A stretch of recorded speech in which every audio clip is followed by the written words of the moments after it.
And now back to your regular programming. If you speak better to yourself. You showed up for probably the dumbest conversation we've ever had on this show. Let's have that smile again.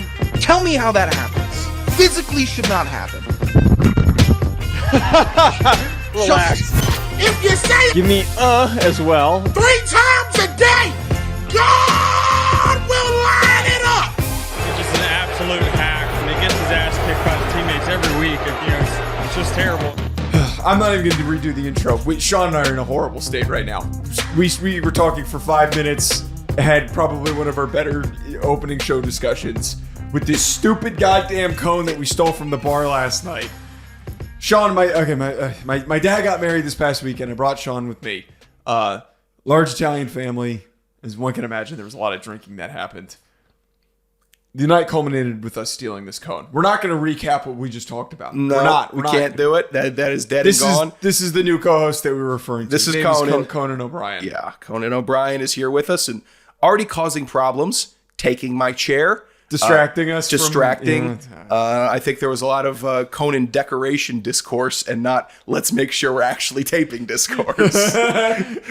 But I think Joe's happy to have Conan with us. Yeah. I'm not. Conan is filthy, and I refuse to wash him because I carried him and was sternly asked questions about Conan by my Uber driver last night. Well, as you should be. You were a large...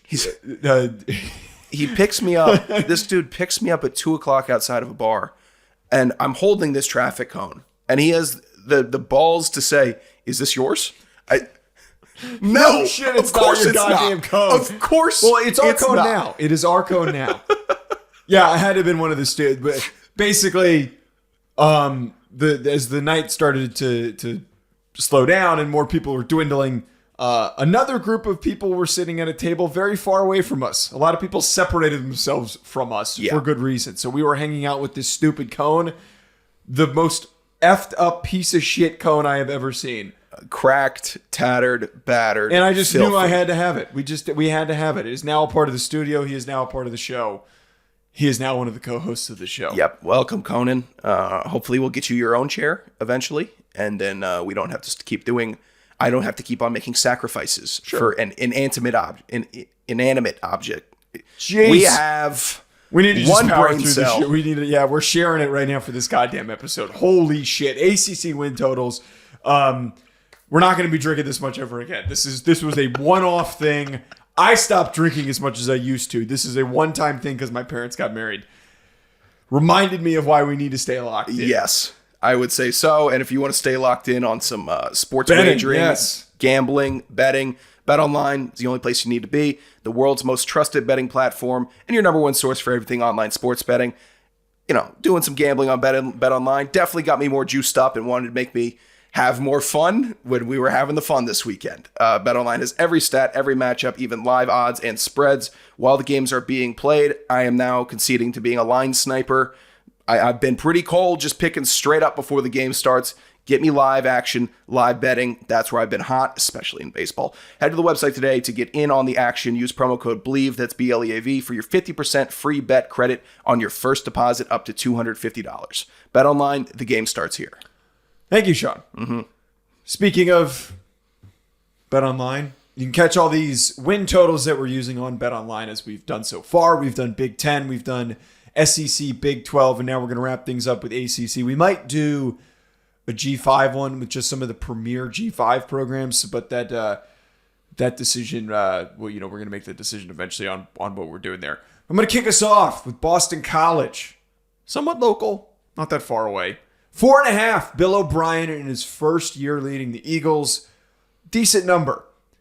I think that Bill O'Brien's the type of coach that's going to raise the floor a little bit. Looking at their schedule, it's pretty tough. It's pretty brutal who they're taking on. Florida State at Missouri versus Michigan State, at Virginia Tech versus Louisville versus North Carolina, at SMU.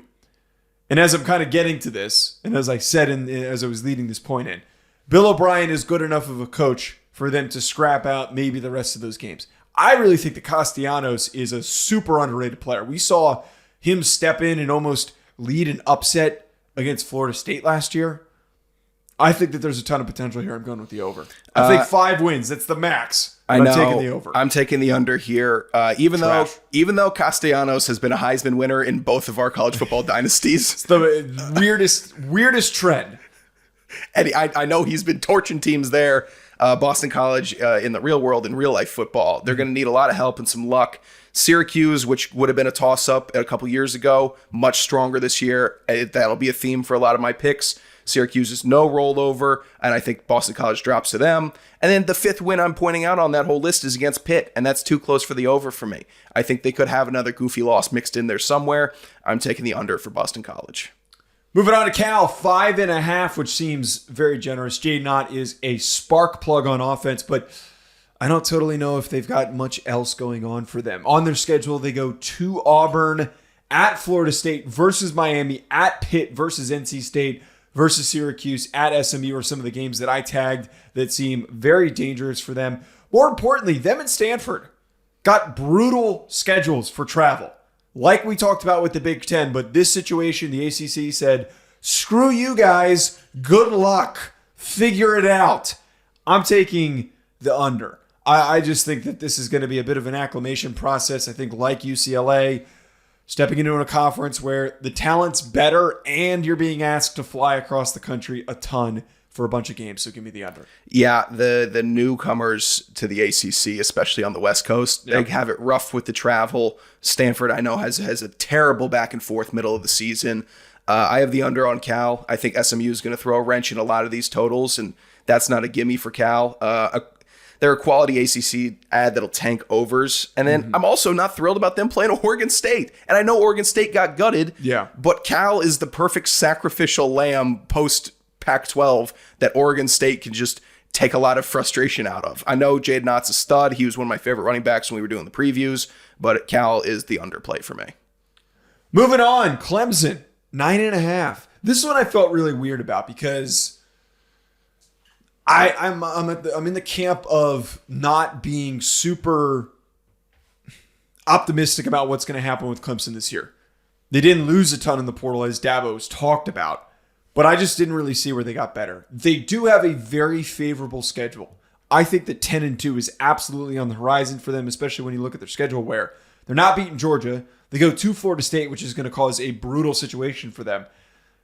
And I think it's pretty not likely, but they're probably going to beat Virginia Tech. That could be a trap game for them. 9.5, Sean. I think I'm going to go with the 10-2 season, and I'm going to take the over. Wow, I'm on the over also, which that doesn't bode well for us. Hey, look, I'm a Dabo hater, but I'm not this much of a hater that I'm going to come in here and start banging the table saying under. They're going 9-3. You see, I'm a Dabo fan. Personally, I think. What? Where do you get off? Because he's got the balls to say, "F you guys, I am doing it my own way, and I know it's the dumb way, and I know I'm getting left in the dirt. I'm still gonna go out like that. I like it." Georgia scares the daylights out of me for Clemson, and then Florida State. That's gonna be very, very tough. They had a close one last year, but Florida State was better last year. Clemson, more of the same, in my opinion. And then the other 3 dicey ones that are somewhat Louisville, NC State, and South Carolina. Clemson is a good enough program that knows how to win that I think that they can clear that. I think 10-win season for Clemson feels fair. I don't think it's much of a reach for me. Georgia Tech. You and I were lamenting about this earlier. I hate when the win totals are not a half number. Yeah. It's just kind of a FU. Are we allowed to pick push? Are we allowed to do that? It might be. Georgia Tech's a 5. Their schedule, though, man. So this is, I wouldn't say it's a trivia question, but if you're out at the bars with a couple of idiots who don't really pay attention and would be amazed by information like this, you got to throw them the which non-SEC school has the hardest schedule in the country. Do you know who it is? Now we're going to go, is it Michigan? Is it Ohio State? No, it's Georgia Tech. Listen to this goddamn schedule. Yeah. Who put this schedule together? The athletic director at Georgia Tech. I don't know what the hell he was doing when he concocted this crap. It's got to be an iron sharpens iron mentality. They go to Ireland versus Florida State, at Syracuse, at Louisville versus Duke, who's no slouch because Manny Diaz and they got Malik Murphy, at UNC versus Notre Dame, at Virginia Tech versus Miami, at NC State, and at Georgia. They didn't really their non-conference also isn't exactly like a real skate-by situation, which I'll let you get to in a second. But I know they don't totally control the ACC scheduling, but they got brutalized with what they were handed. And they have to play Georgia. I don't know also, again, why you'd agree to go to Ireland. I don't know why you would do that. I'm taking the under. And I know Georgia Tech fans, you already don't like me because I said Brent Key was a lazy hire. I'd love to see what he does in this situation. If he wins more than 5 games, I'd be goddamn amazed. It's the under for Georgia Tech. I think they could beat Georgia State, and I think they could beat VMI. And you can challenge and say, oh, they were scrappy and they kept it close in some games last year. Fine. Scrappy gets you 2 extra wins. It doesn't get you 4 extra wins. So they're still, even after those 2, give them 2 luck ones, they're still at the under. It's the under for Georgia Tech. Not messing around. The Yellow Jackets are not going to be shocking the ACC this year. They got dealt a tough hand. Conan, what's your thoughts? What if we gave him like a betting pick every single week? That's a great goddamn idea. Conan's betting pick of the week, and it's just the worst betting pick. It's only on teams that are orange. How are we going to get... Okay. Oh, so we'll tweet it. We'll just tweet it. Okay, so Conan's pick of the week. It's just an orange team every single week. Okay. So that only gives him Syracuse, Oregon State. Who else is orange? Texas. He can bet on Texas. Who else is orange? Do you count Miami as orange? Well, Miami's orange. You have UVA and Virginia Tech both have some orange. Orange. Okay, those are both orange. Orange in the ACC. Yeah, I'm trying to think. There's not really any orange. Auburn's got some orange. Auburn does have orange. You can vote for picking. Why am I pointing at him like he's going to respond to me? What else? Oh, you're a dunce.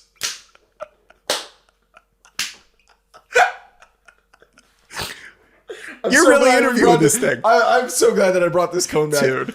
Our original taped open was a lot funnier. That actually, I can't say it was taped. It wasn't taped. Yeah. Original non-taped open.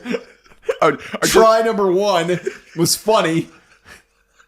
The bit that we had going was good, and I'm sad that the listeners aren't going to be able to hear that. It's fine. The fellas decided they needed a cone. What other orange teams are there? I'm trying to think.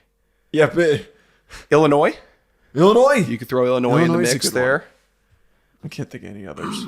Are there any G5 orange teams? I'm sure. There have to be, right? All right, we got to keep moving forward here. Louisville, 8.5 is the line that they were given. I understand that Louisville improved. They were aggressive in the portal. I don't know how I feel about the whole quarterback situation, bringing in Tyler Shuck, who's 60 years old. They do have one of the harder ACC schedules. I think that they're one of the better ACC teams, but the 4 that I kind of tagged that are going to be tough for them. Going to Notre Dame's going to be pissed off about last year. Yeah, that'll be a loss. Versus Miami, I thought that was like you shitting on me, but you were agreeing with me. No, I do agree, yeah. Versus Miami, I don't think they're going to win that one. At Clemson and at Kentucky. So because it's 8.5 and I'm a little bit shaky on the Kentucky game, I'm going to take the under here. I don't feel great about the schedule. They just need to win the Kentucky game. That's what it boils down to. SMU is going to be tough. That's a winnable tough game for Louisville. But if we're making that's a game that I would want to watch, not a game I would really want to bet on or have a bet hinging on. This is a scary line. Only 3 losses there, and you have 2 given with Notre Dame and Clemson already. Yeah, I think it's the under. I think maybe they're an 8-win team. Miami's going to be better this season. Don't trust it. Yeah, under for Louisville. And the thing is, Jeff Brom is such a good coach that just like last year, he's probably going to exceed our expectations. But a lot of these win totals, really tough lines. It's tough to come up with a good pick. Yeah. The one that makes the most sense is to take the under. I wouldn't be shocked if at the end of the year they're 9-3. I'd be like, okay, this made total sense. They could be rolling. If they could totally snipe Clemson. Yeah, could totally see that happening. Next team that we've got, Miami, 8.5 wins on their schedule. The only game that I tagged was Florida State. It's kind of like what we were talking about the SEC, where the SEC had really favorable scheduling for a lot of its biggest brands. Conspiracy theory, definitely. Miami in this situation. They're trying to make them a thing. Obviously not. But if they beat Florida State, there's a really good chance that they could go undefeated. If not, at the very least, I think if they slip up, which they're bound to do, Mario Cristobal is going to make one dumb late game decision. I think 10-2 at the bare minimum is on the radar for them, and to be in the ACC championship game. So I'm smashing the over. I actually already placed a bet on this. I'm very confident in the Miami over. I believe in Cam Ward. I think everybody should believe in Cam Ward as a quarterback. I really think they can beat any defense in the ACC with that guy. If they're locked in, I could see a huge year for Restrepo and George also. I mean, they have weapons. They have dudes. They can be Miami. They had the dudes. They didn't have the guy to get them the football. They did not, even though there he is again, bringing up TVD one more time. Future financial analyst. I'm not scared. I'm not scared about Miami versus Florida. I'm not scared about Miami versus Florida State. I think 8.5 is a little disrespectful for the Canes. I am taking the over here. I like Miami's chances. NC State is one of these teams that the whole offseason I've been pushing as a team that's not been properly respected. And they were given an 8.5 as their projected win total on BetOnline. Another perfect example of this. Grayson McCall is your prototypical, much older quarterback who's a good athlete, who's going to step into a situation. He's got Concepcion, who's a budding young receiver. I love the idea of the fact that they were only given 8.5.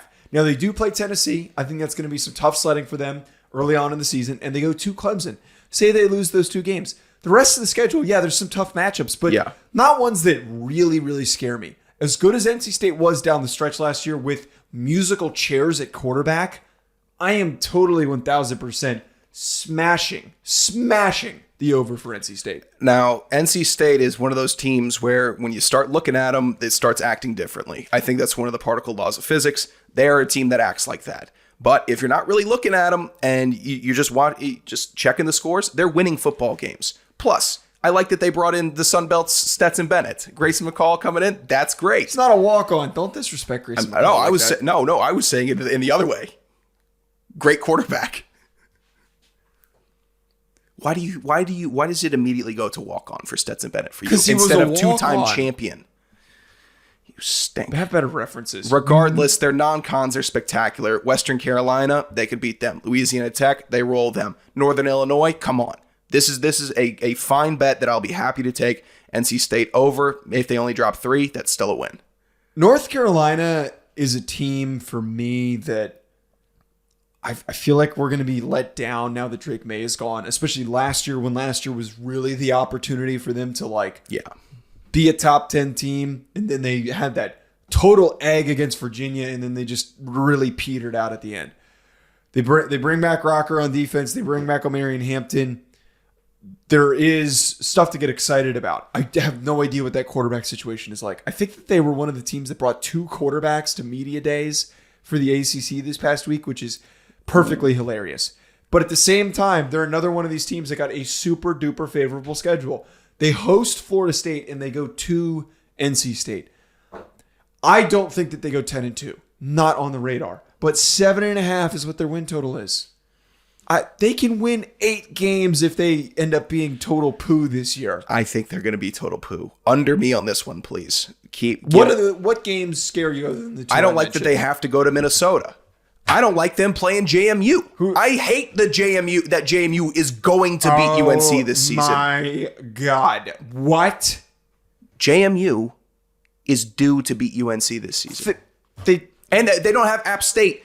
We have seen, I ran through these crazy ass Signetti is gone and the whole goddamn JMU roster hopped in the freaking portal. I'm telling you. JMU left all of JMU everything to Indiana. UNC is bringing back Bryson Nesbitt and Omarion Hampton. That's great. Those are 2 great key pieces. I'm not worried about. They don't scare me. You know what you don't know about this? What? At ACC Media Days, Mac Brown was talking all this shit. He was saying all you coaches in the ACC, all you coaches everywhere that have been negatively recruiting me, he brought up the fact that most of them have been fired. He kept that he went out of his way. He should be fired. He has had 2 back-to-back late season collapses.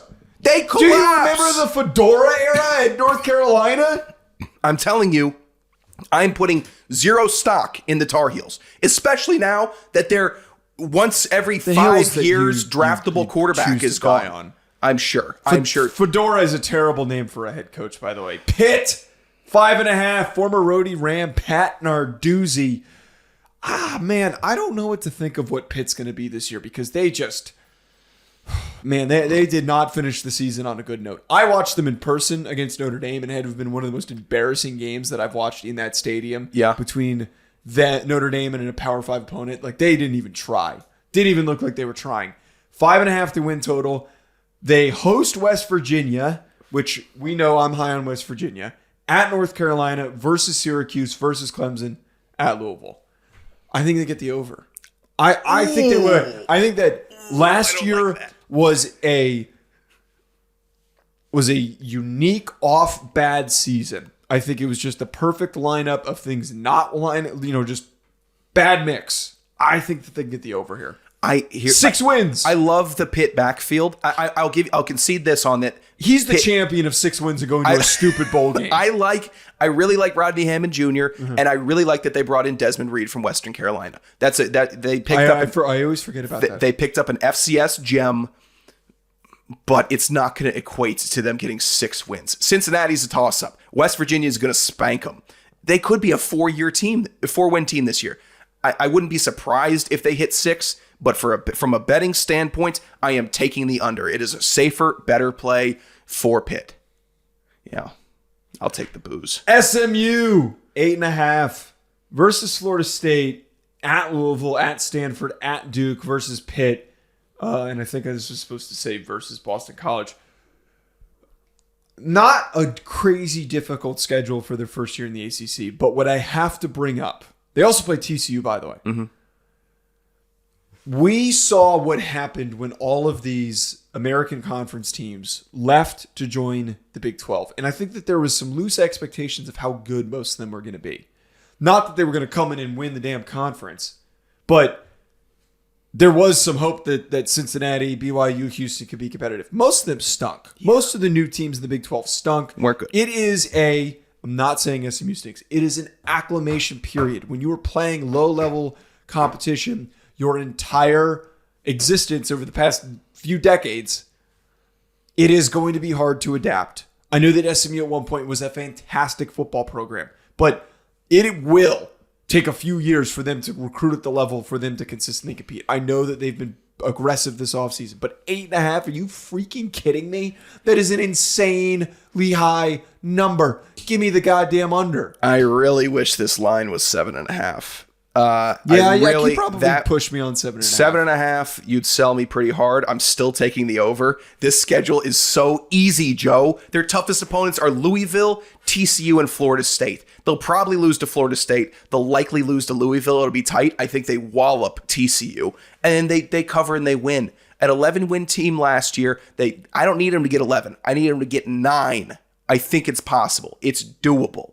SMU over for me. Did I skip Duke and Florida State? We did. Okay. Yeah. All right, coming back around to Duke here. Duke, 5.5 versus North Carolina versus Florida State. At Miami, at NC State versus Virginia Tech were some of the key ones that I tagged here. I understand that there was some roster turnover. A couple of guys went to the NFL. Riley Leonard left, goes to Notre Dame. RJ Oben also leaves. Waters, who was their premier running back, he's gone. I think that Manny Diaz is one of the most underrated coaches in the country with the way that he brought Miami, slowly brought them back, and then Mario Cristobal has done what he's done. I think that Malik Murphy is a really dynamic athlete compared to what we see at the quarterback position in the ACC. I think he could totally win them some football games. I absolutely do.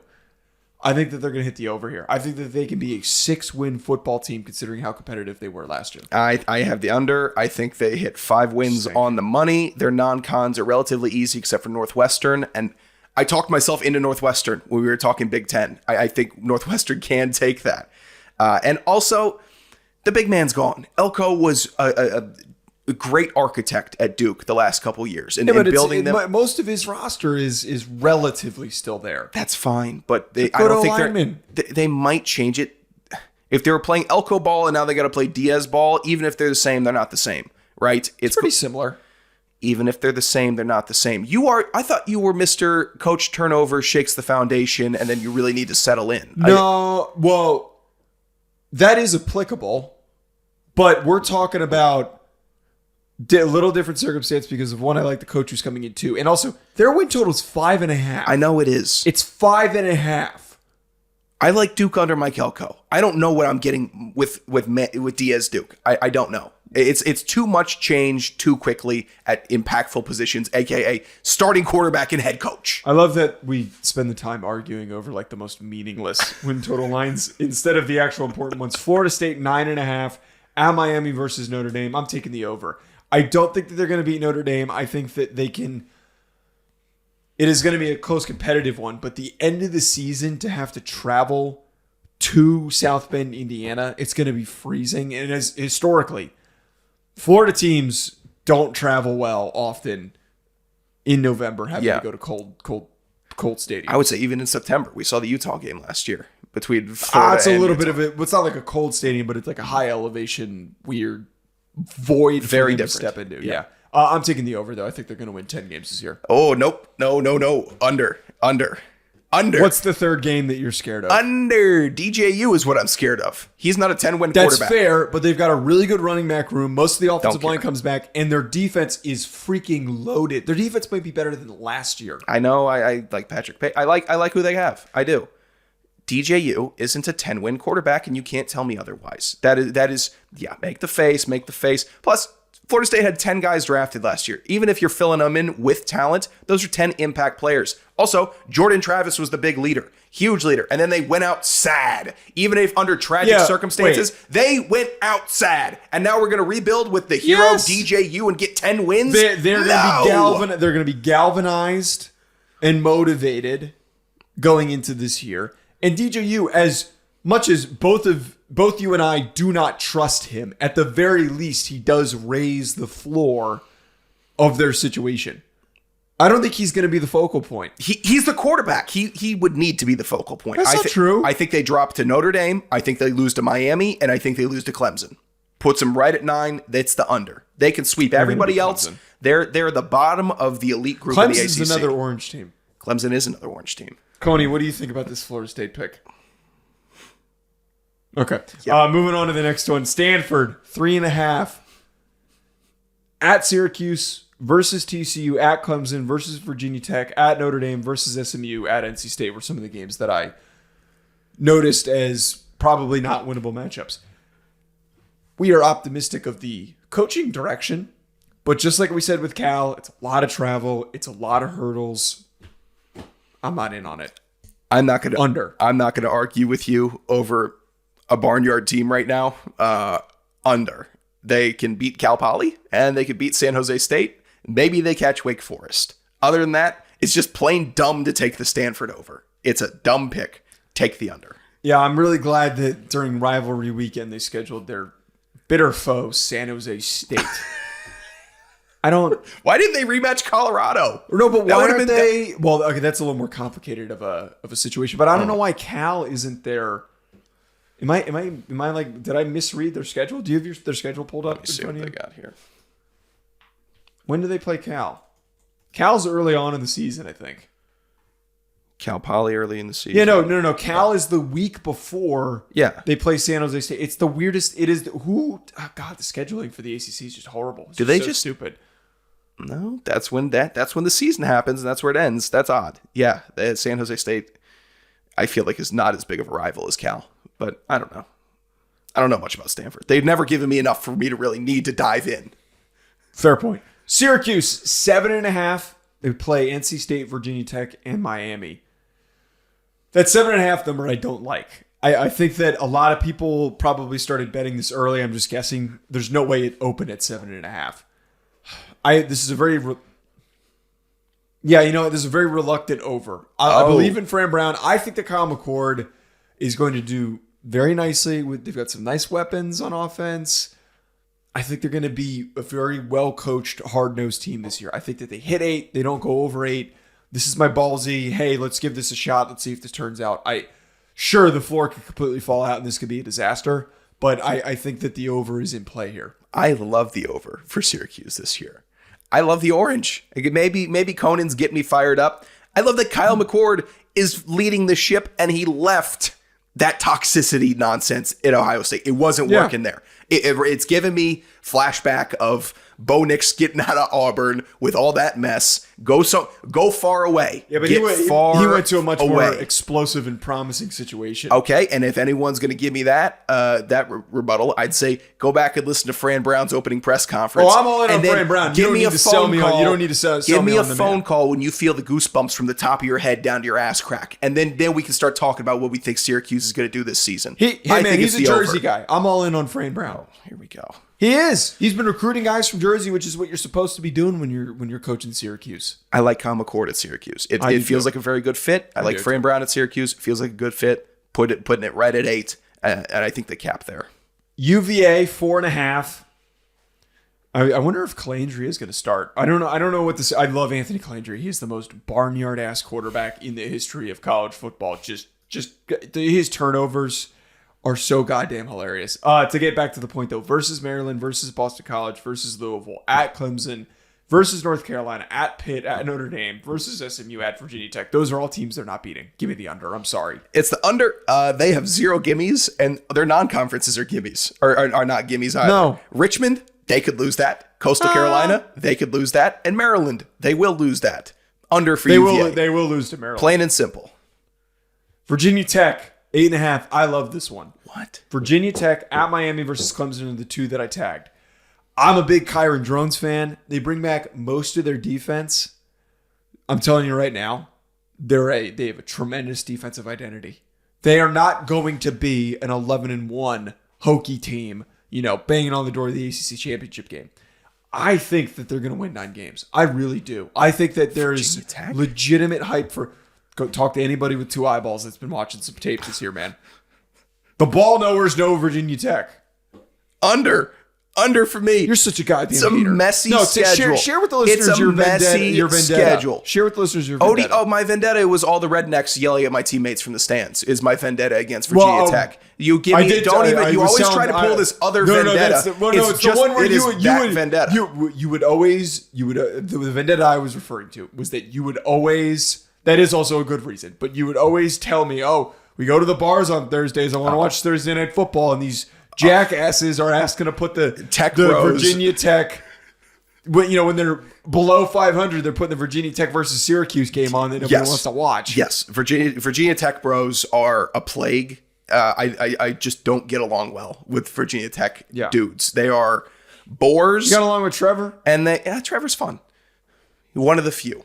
It's a very messy schedule. ODU is always a fight. They're probably going to beat ODU, but that is always a fight and always a risk. UVA is always a fight and a risk. That's the only game that UVA is really showing up for. I'm not saying UVA is going to beat them, but it is a trappy, messy schedule. They're at Miami. I hate that. I think Miami smokes them. I don't think they're definitely not going to beat Miami. I think Rutgers can beat Tech this year. I have Syracuse beating Tech. Clemson beats Tech. It's 8 wins max for the Hokies. They were one of the hottest teams at the end of last year, and they're bringing back a ton of their production. So I don't want to hear it. Okay, I got the under. Last one, Wake Forest, 4.5. Their schedule entails a bloodbath versus Ole Miss, at NC State versus Clemson, at Stanford. Traveling there is going to be brutal. Versus Cal, at UNC, at Miami versus Duke. I like Clawson, the coach, but I'm taking the under. You got no faith I kind of have the Wake over here. I think I'm on it. Your decisions. They can beat NCA&T. They could beat UVA. They could beat Louisiana. They could beat UConn. And now they just need one win between Duke, Cal, and Stanford. Come on, Wake. Be the bet. Win one. Make them proud. Get 5 wins. I think in the new world of the ACC, they're a bottom feeder. I would agree. I think so. But 5 wins for Wake is not out of the realm of possibility for me. I'm taking that over. Well, if you want to lose money, take the picks that Sean just gave you. Before we get out of here on today's show, so Sean and I on Friday night, we were discussing, Sean pitched me on a really fantastic idea. He was saying that when we go out, that we should find 2 goobers. Like we need like a side, we need a matchup, like a good matchup. Sean, let me backtrack for a second. Sean peered over to me and goes, "You want to fight?" Thinking, like usual, he's antagonizing me. I'm thinking he wants to go outside and fight me. That's what I thought he was pitching to me. He proceeds to elaborate here. The idea is to find two idiots that would be a favorable matchup for us, and we instigate them into getting into a fight with us. I think this is a great idea. I hate that you love this idea. I think it's not an idea. It's the stupidest idea that I've ever heard, but it's fitting to our dynamic. To our brand, you think? Not our brand, our dynamic. Look. We need to find. When we were at the one bar and you pitched this to me, I saw a big dumpy 21-year-old and his goofy looking friend. They were all this is prime matchup. It was not a pitch. It was just a awful dirtbag statement that I said to you. And now you're taking the ball that I didn't even give to you and you're trying to run with it. Joe, I'm a pussy. I'm not going out fighting people. Are you kidding me? I am terrified of getting knocked out because my big ass getting knocked out goes viral. You know why? I don't tie my shoes when I go out. So if I get knocked out, both of my shoes go flying off also. And then here is just a disaster scene. I don't fight. I diffuse fights. It is not. Why would you pitch me on that? Because it was a funny thing to say, and you should know I go for the laugh. I thought it was just going to be a funny thing to say to you. Hey, I'm too bought in. You should have known who you were pitching this to. I didn't know. I should have known. You're pitching to the piece of shit Italian who wants to get into trouble. Why do you want to get in trouble? It's the last thing I want. I'm also a little bit of a pussy. I don't really want to fight, but I like the idea of it. The idea of it is great. I love the idea of it. But I hate the idea of feeling knuckles on the side of my head. And then also losing a fight as a big guy is such a... Maybe we'll build a little character if we win a fight. I think if we want to fight, it would be a really good bonding experience. Yeah. And then I'm not starting the fight, though. Here's what I'll do. If I'll throw a drink. It'll be fine. You don't start the fight either. Because the only way this works is if you get in a verbal altercation, you get shoved, and then that's when I can actually go out the gate and you throw me. You got to throw me. I will throw you like a barrel. Yes. I will pick you up like Donkey Kong does the barrel and start heaving you at people.